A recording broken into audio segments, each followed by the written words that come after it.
Bonjour à tous, j'espère que vous allez bien. Je suis trop contente de vous retrouver une nouvelle fois dans ma salle de bain pour organiser mon tiroir de maquillage du mois d'avril. J'ai débuté cette série le mois dernier et je tenais à vous remercier mille fois pour vos retours. Apparemment ce concept vous a beaucoup plu et vous m'avez même demandé d'intituler cette série Rotation du mois 2.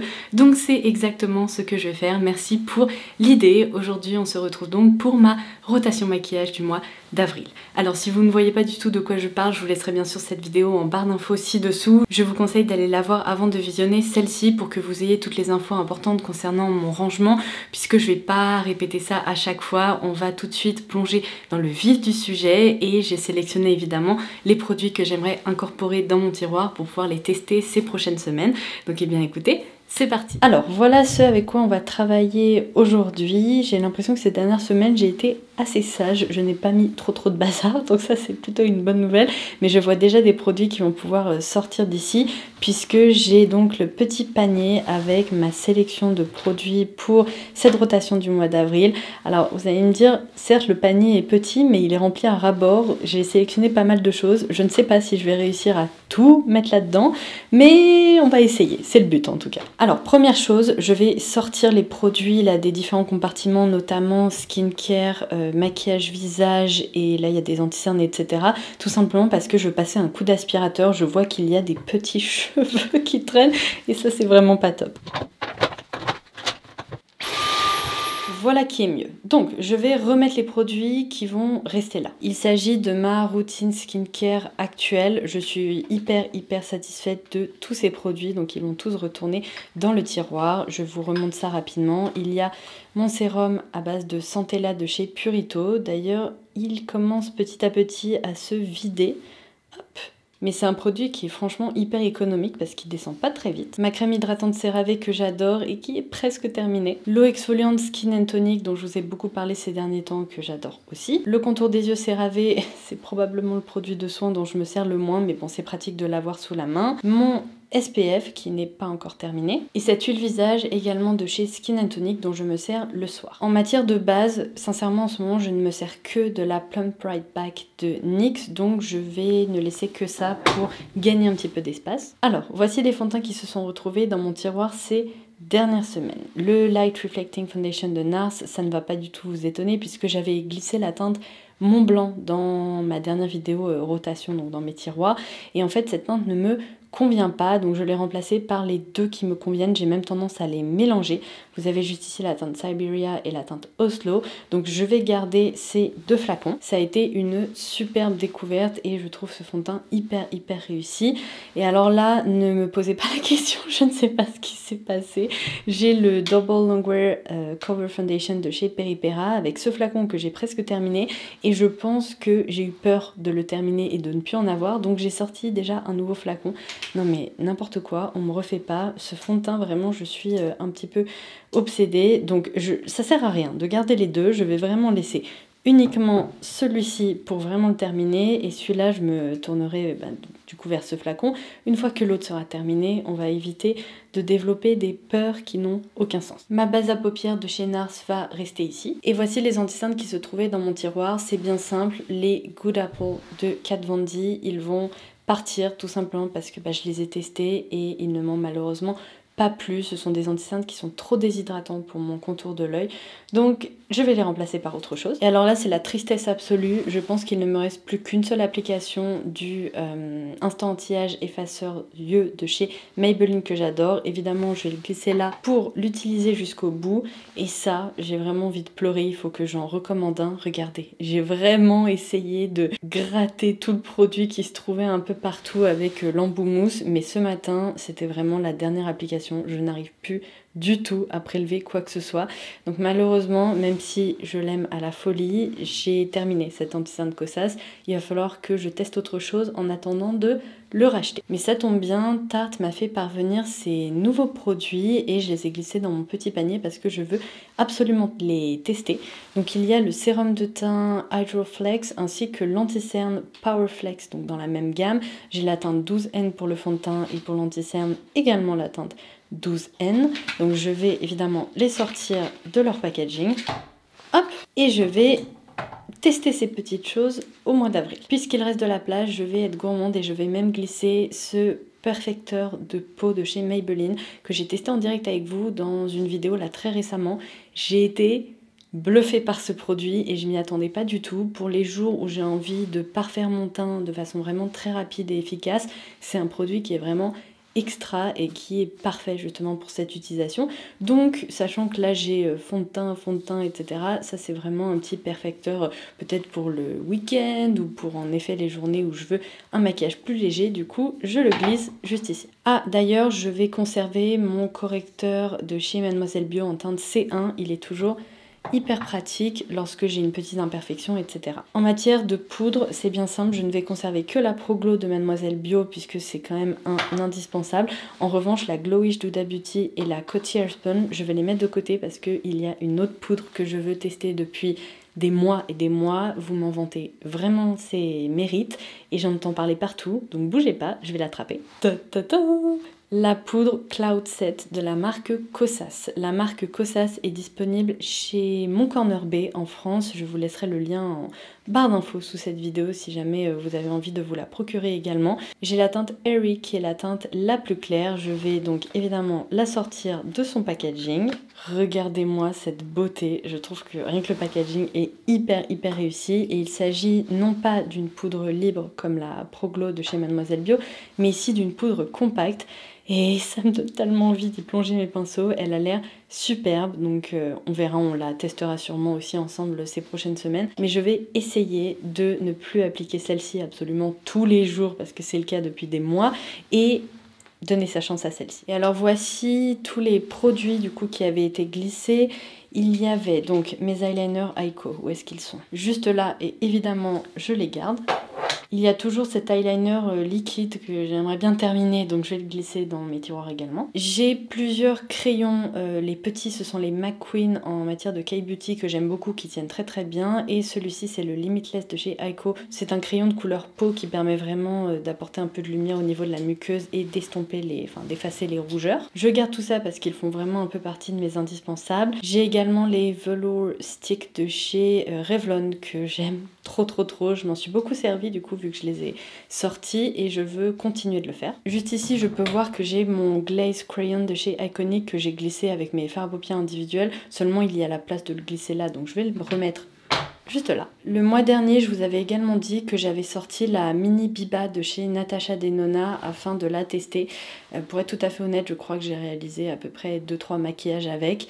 J'ai du mal avec cette harmonie colorée. Je sais pas si c'est parce que j'ai pas trop envie de me maquiller avec des sous-tons assez pêches en ce moment, mais j'ai vraiment l'impression que c'est une palette assez chaude. Je me suis pas mal servi de ce fard-là, mais les autres, ils m'attirent un peu moins. Donc vous savez quoi, je vais la sortir et je vais la remplacer par d'autres choses qui me donnent plus envie. J'ai enfin réussi à commander ce quad de chez Makeup Revolution dans la collection Marilyn Monroe et c'est la déclinaison White Pearl. Je vous en avais parlé dans une précédente vidéo également parce que j'avais testé la déclinaison un peu plus rose et cette déclinaison plus neutre me tentait vraiment et j'ai enfin réussi à mettre la main dessus. Non mais regardez-moi ces fards lumineux, c'est tout à fait ce que j'apprécie et en plus le packaging vraiment inspiration Chantecaille, c'est un autre point positif, donc j'ai envie de me pencher sur son cas, je vais la glisser juste ici. J'ai également envie de tester cette palette 5 in a Box de chez Catrice que j'avais acheté en Allemagne, je crois, si je me trompe pas. Et là, il y a vraiment des sous-tons plus neutres, c'est une harmonie qui me parle plus que la mini Biba, donc je vais également la glisser par ici. Et enfin, j'ai été assez gourmande. J'ai également sorti la palette Out in the Wild de chez Essence parce que j'ai toujours pas plongé mes pinceaux dedans et en ce moment, j'aime beaucoup le vert. J'ai envie de découvrir cette harmonie. Est-ce que ça passe ? Ça passe. Alors, c'est pas idéal. Clairement, je vais devoir soulever des choses. Attendez. Voilà qui est mieux, aucun produit n'est caché et au moins je sais que je vais pas oublier des trucs en dessous de la palette. Donc ça c'est très bien. Et en plus notre panier diminue petit à petit. Alors, je me suis toujours pas servi de cet échantillon du Luminous Silk, donc je vais le glisser juste là. Il faut pas que je l'oublie. On va s'occuper de cette petite case où il y a mes bronzers et mes blushs. Bon, c'est bien simple, ces dernières semaines, j'étais vraiment abonnée au City Bronzer de Maybelline, à tel point que j'ai même négligé le Butter Bronzer de Physicians Formula que j'adore aussi. Mais on va dire chacun son tour, j'ai également d'autres bronzers sur lesquels je veux me pencher, donc je ne vais conserver que le City Bronzer. Ah, c'est faux, j'avais également glissé ce blush qui me sert plutôt de bronzer vu sa teinte, je vais le garder aussi, c'est le Single Blusher dans la teinte Call Me Brown de la marque The Same. En revanche, je veux absolument glisser ce bronzer Rare Beauty dont je vous ai parlé dans ma dernière vidéo concernant ces produits qui font le buzz, qu'on voit beaucoup passer sur les réseaux sociaux. Il s'agit de la teinte Power Boost et j'ai été impressionnée par sa texture parce que je vous remontre ça. Au début, j'avais l'impression que c'était un bronzer hyper orangé, ça m'a vraiment fait peur. Et en fait, c'est magique parce que la texture, elle est hyper soyeuse et poudrée. Et vous voyez, comme il s'estompe facilement. Et en fait, sur mon visage, en tout cas sur ma peau très claire, cette teinte est idéale parce qu'elle donne juste une impression d'ombre en fait. Et regardez, c'est fou, il faudrait vraiment que vous puissiez sentir ça à travers l'écran, mais c'est vraiment une texture unique, donc j'ai envie de continuer à m'en servir. Et vous savez quoi? J'ai également le bronzer de chez Kosas. Je me suis dit, quitte à tester la poudre, autant me pencher sur le bronzer en même temps. Donc c'est The Sun Show. Ils indiquent que c'est de nouveau un baked bronzer et j'ai la teinte claire évidemment, qui est la teinte Soft Bronze. Et vous savez quoi d'ailleurs, je vous ai pas dit, aux États-Unis il y a un fond de teint qui accompagne maintenant cet anti-cerne. Et vu que j'ai adoré l'anti-cerne, j'adorais pouvoir me procurer le fond de teint. J'espère qu'il arrivera bientôt sur mon corner B, ça serait génial. Pour revenir à nos moutons et donc à ce bronzer, voici le packaging. Franchement, on retrouve un peu le même esprit. Ce sont vraiment de très beau packaging. Et voici à quoi celui-ci ressemble. Ouh, il a l'air assez lumineux. Je m'attendais pas à ça, regardez.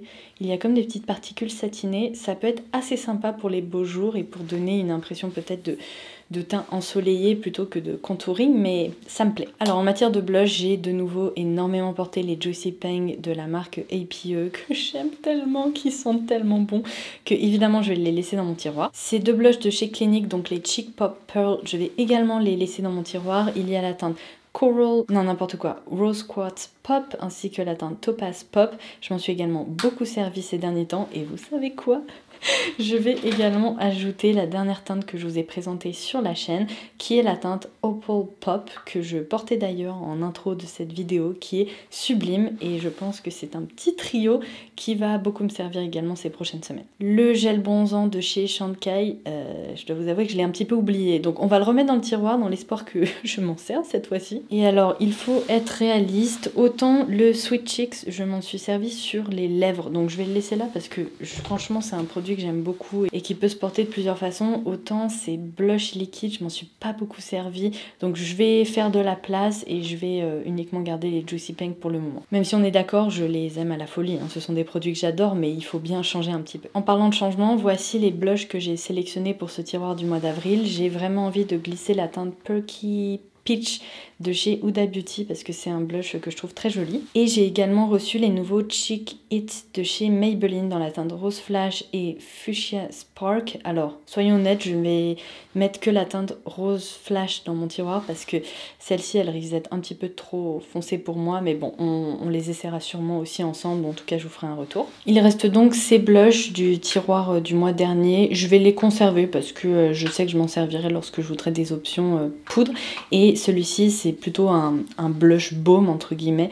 C'est le Baume Blush 2 en 1 Corail Éclat, également de chez Mademoiselle Bio, et je l'aime vraiment bien puisque c'est une crème un peu avec un effet poudré. Nickel. Alors, il y avait également ces deux highlighters qui traînaient dans ce compartiment, sauf que mes highlighters, normalement, je les glisse là, donc je vais réorganiser ça. Je vais sortir ce Face Highlighter de chez Etude House, malheureusement. Oh, je suis tellement maladroite. Je l'ai fait tomber, donc il va falloir que j'essaie de réparer ça. Mais du coup, pour éviter les catastrophes, je vais le sortir d'ici. D'autant plus qu'il y a un autre highlighter que j'ai envie de glisser là. C'est le Shock Highlighter qu'on a également testé ensemble dans une vidéo récemment de la marque Tony Moly. Je l'ai dans la teinte 01. et c'est un très joli produit qui m'a également agréablement surprise, donc j'ai envie de continuer à m'en servir. En matière de mascara, il faut savoir que j'en déplace toujours, donc il y en avait d'autres et puis là ils sont plus là, enfin bref, peu importe. Le Sweet Lashes, je l'ai presque terminé, c'est le Pro Lash Lift et je l'adore, j'en ai même recommandé un. Il y a le Black Magic de chez Aiko que j'aime beaucoup parce qu'en fait il peut se démaquiller à l'eau chaude, vous savez c'est un tubing mascara. Et il y a également le Lash Princess de chez Essence. 3 mascaras là sur le côté, c'est tout à fait raisonnable, il y a même un peu plus de place, donc je vais en profiter. Je vais également glisser ce qui était dans mon panier, donc le Max Tack, dont on entend beaucoup parler en ce moment et qui est très sympa. Et j'ai reçu celui-ci de chez Maybelline. Alors je ne sais pas quelle est la différence avec le Sky High original, mais je vais découvrir ça. Et je sais qu'il existe déjà un mascara sous cette franchise, donc il faut que voilà, je l'ouvre, que je le teste, mais bon, en tout cas ça fera partie de mes tests ces prochaines semaines. En matière de produits pour les sourcils, je vais conserver donc ma petite cire dans un pot de miel comme ça teinté, puisque je l'aime vraiment beaucoup. J'ai presque terminé ce démaquillant, vous savez, pour les cils. J'adore vraiment m'en servir parce que ça démaquille vraiment tous les résidus de mascara, c'est hyper pratique. Mais j'en ai 2 autres qui sont juste là, donc je sais que là ce sont plutôt mes nouveaux flacons, tandis que celui-ci c'est celui à terminer.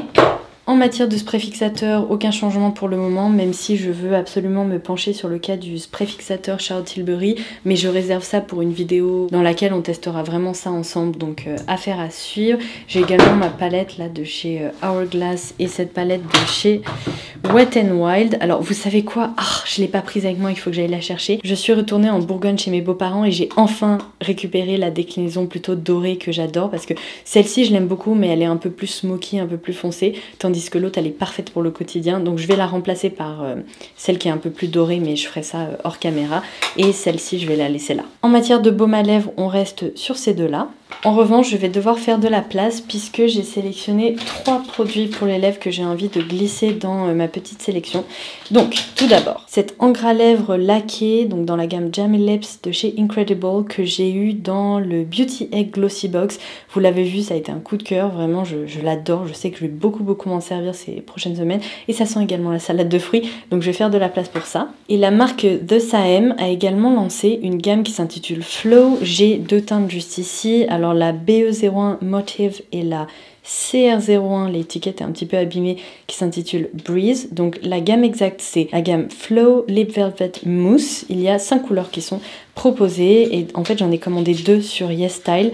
Et vous savez combien j'aime les produits de la K-Beauty, surtout les mousses, etc. Oh, mais il veut pas venir. Surtout les mousses, etc. pour les lèvres. Là, dans mon petit rangement, j'ai notamment celle-ci que j'adore et que je porte encore beaucoup. Et là, du coup, je me dis que c'est le moment idéal pour tester ces petits produits qui viennent d'arriver ce matin. Et regardez, en plus, c'est hyper satisfaisant. Le packaging est sublime. On a un effet soft matte hyper doux ici. Et on est sur un embout mousse. Est-ce que vous voulez que je vous les swatche? Allez, je vais les swatcher quand même. Donc, maintenant, je les ai mélangés. Donc ça, c'est la teinte Breathe. Ouh! Mais regardez, cet effet floutant, hyper velouté, ça ressemble beaucoup aux mousses là, que je viens de vous montrer de la collection Etude et Loacker, pardon, oh my god, je me trompe à chaque fois. Et cette teinte-ci, du coup, c'est la teinte Motive. Je vais la mettre juste là. Ah, elle est un petit peu plus foncée. Purée, c'est drôle parce que, attendez, si je vous re-swatch ces deux-là, c'est un petit peu le même concept. Celle-ci est un peu plus pêche et un petit peu plus clair. Oh, la texture est vraiment assez proche, bien que peut-être un tout petit peu plus épaisse. J'imagine que celles-ci seront peut-être un petit peu moins floutantes au niveau des lèvres, mais j'imagine que si j'apprécie ces petits produits, cela risque d'être vraiment très intéressant et risque de me plaire aussi. Celle-ci est peut-être un tout petit peu plus brune, mais c'est un peu le même concept, donc ça me fait rire. J'ai commandé évidemment 2 teintes que j'avais quasiment déjà, mais ce sont celles qui me plaisent, donc que voulez-vous.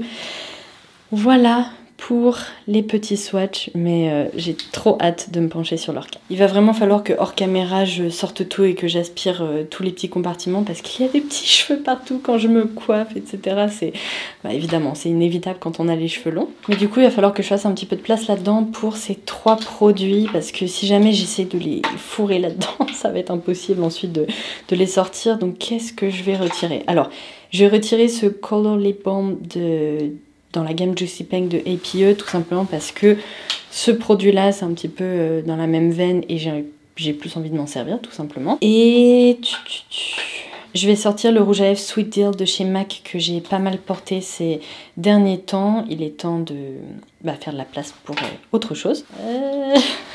Je suis embêtée parce que 1, 2... ça rentre pas. 3, non. Non, ok, il faut que j'en sorte un autre. Qu'est-ce que c'est ça? Le Pillow Talk Medium de chez Charlotte Tilbury. Je l'ai pas porté depuis un moment, donc hop, il va faire de la place pour celui-ci. Et voilà, on en a terminé avec ce rangement pour ces prochaines semaines. J'ai pas touché les fards à paupières individuels parce que ce sont encore des produits dont je me sers, comme les highlights de chez Makeup Revolution, les fards de chez, Color Fix de chez Danessa Myricks. Donc ça ne va pas bouger, d'autant plus que j'ai ajouté des fards poudre à tester, donc ceux-là peuvent rester ici. Et voilà, il ne me reste plus qu'à vous souhaiter une belle soirée ou une belle journée suivant quand vous regarderez cette vidéo. Et je vous dis à très vite pour une prochaine vidéo. Bye bye!